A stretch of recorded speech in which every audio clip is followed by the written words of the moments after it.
Good morning. Welcome back to Marty's Tying Bench. This morning I'm putting together kits for this week's Vice Squad, and the pattern I've chosen is Spencer Higa's SOS. This is meant to be tied in small patterns in black as a Bead imitation, but with the addition of a hot spot and a little bit of size, this is pretty good attractor pattern.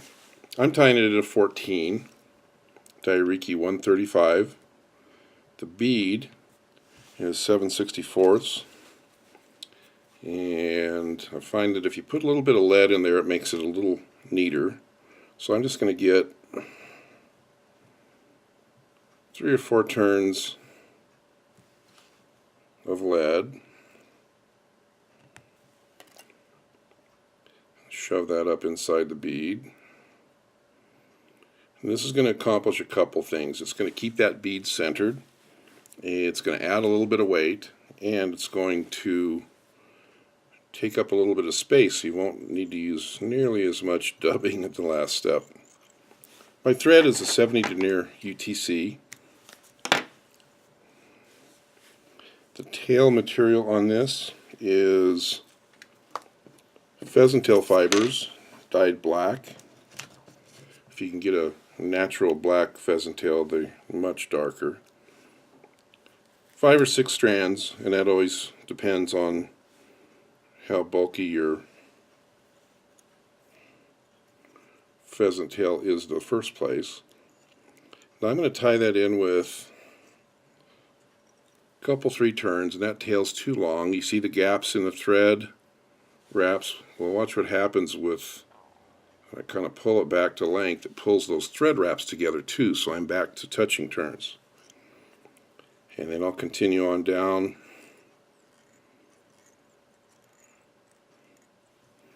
a little ways down the bend. I want to leave plenty of room to put a dropper behind it.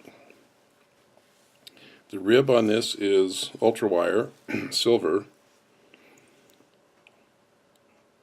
and small is a good size for this size hook. And I've laid that along the hook shank, and I'm going to poke it if I have to keep it on the side. Just enough to help me have a nice even abdomen. So now I've got 2 layers of thread.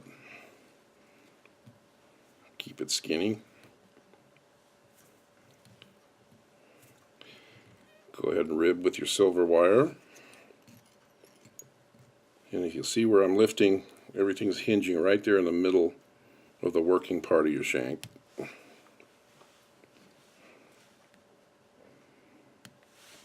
The original called for a bright red floss for a hot spot. I'm going to use some holographic tinsel.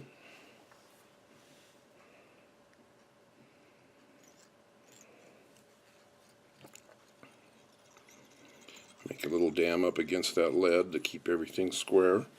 The dubbing is black. Rabbit is what I'm using. Feel free to substitute if you got some spiky squirrel or even a synthetic hare's ice or ice dub.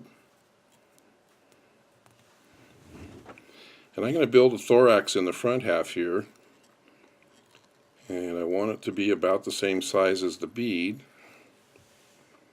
Not too bad. For legs, I've got Krystal Flash black, and I'm going to take 2 strands of it and tie it on the near side. I'm holding the 2 long ones and getting them right down on the midline. Then I take the little 2 stubs and fold them across right in that crease behind the bead, and a couple of turns will secure them. Fold your red flash across.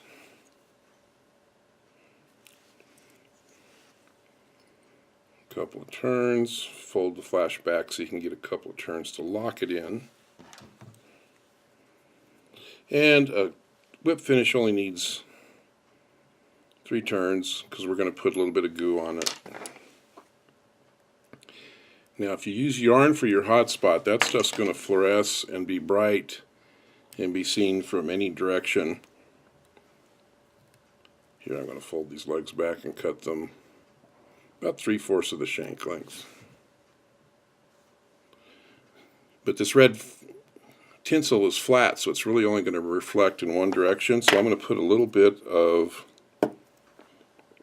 fly finish on it, and we're going to use UV, Loon's UV in a thick.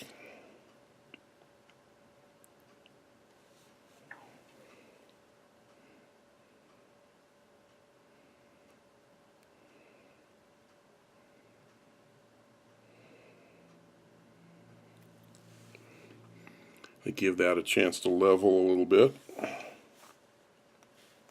If you get too much on there, don't be afraid to just grab a bodkin, take a little bit off. Now that's going to reflect that red, so that it's going to show up from more angles. Entirely optional.